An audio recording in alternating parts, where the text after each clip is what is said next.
Hello everyone, it's me Innovator X1, your super friend, your family member, supporting you at IoT Innovators Hub, and today we are going to detailly explore about Arduino, its functions and its users in the tutorial. And this is the channel known as IoT Innovators Hub, where we will sit as a joint family to learn full about IoT, its users, its applications, and later upon the software programming languages and direct visuals. Let's zoom into the tutorial about Arduino. Start. Hello guys, today now let's start our Arduino Uno tutorial. See, this is a visual Arduino Uno which cost up to 500 to make some IoT projects, and this is an original version of Arduino Uno. As you can see that Arduino symbol with the Uno name, and if you see here it is Atmega 328p. You can't see the name of the IC clearly because they are written in so small. Here I have written a circuit diagram about how an Arduino is made. It is Atmega 328p, name of the microcontroller, which is a core for working of an Arduino Uno. See, you can see some pins here. These are those pins which we are used to connect, but these pins have been connected to different header pins because we can't connect each of them into a breadboard and we can use it, so that they have made it into an creative board with which we can create it. But to use this we are having some regular principles, like we can use it only with IoT devices. Without an IoT devices, we can't use this Arduino Uno board. Some IoT devices are like sensors and LEDs, buzzer, and we can say many more else. And different types of ICs also example of an IoT devices. Now, if you are going to create a project which is so innovative, you are going to create it. So if you are going to create it, I prefer you to say that first try to use Arduino Uno for any kind of projects. So any kind of projects can be started with Arduino, not only because of it is very easy to use, but also it is cost effective. So if it is cost effective, we can easily create it and we can say many things. And let's see about its pin configuration. See, first let's move on to power pins, which is so easy. First is win. Win is for external supply. External supply. And GND means ground. So ground means negative charge. And while 3.3 volt and 5.5 volt are like resisting values of voltages, which are for positive charges. And reset button is for rewriting the code, reading the code again after a certain interval.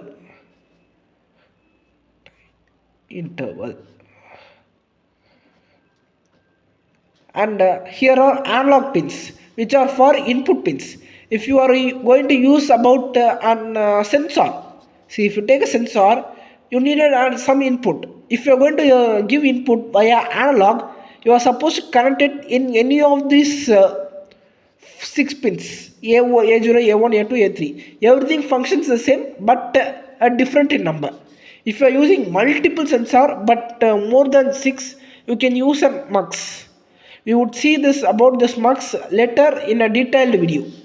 And here are digital pins for giving binary values. You know, binary means 0 and 1. 0 means low and 1 means high. Am I right? So if it is, then there is an LED. LED has two values. One, it should be on, or else it should be off. So on is a high value, which is 1, and off is a low value, which is 0. So it can be for same for buzzer. Buzzer 1, it should be on, so 1, and if it is off, it is 0. Any one. But in sensors, it is analog pins. These are for, but you might ask that how will we upload our code to make it work properly? For that, there is a way like USB port. Some kind of Arduino Unos may not have a USB port. Instead, they are Wi-Fi connected or Bluetooth connected, in which you can send the Arduino code directly to the Arduino Uno board no Arduino, but different Arduino boards. Here is a power terminal.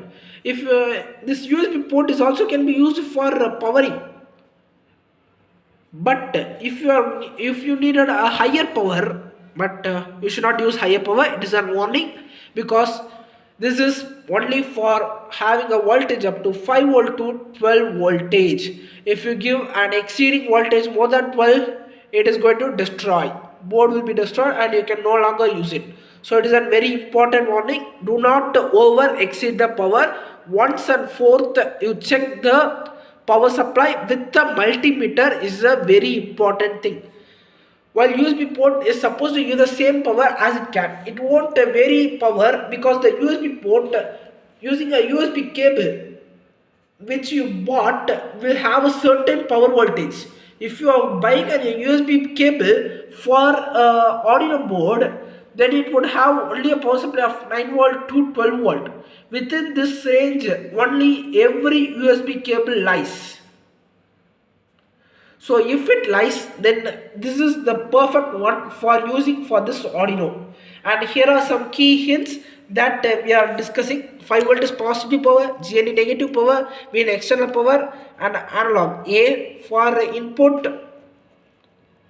and D for output pins, because mostly it is for output pins. But you might ask that what does this sigma here represent? This sigma is for getting DO. DO means, you might see that analog can get input, while DO can give output, but it also can get input. These are these sigma pins which can get input, which can get input based on connected devices. So this is up to how an Arduino board. Now let's move on to reset button.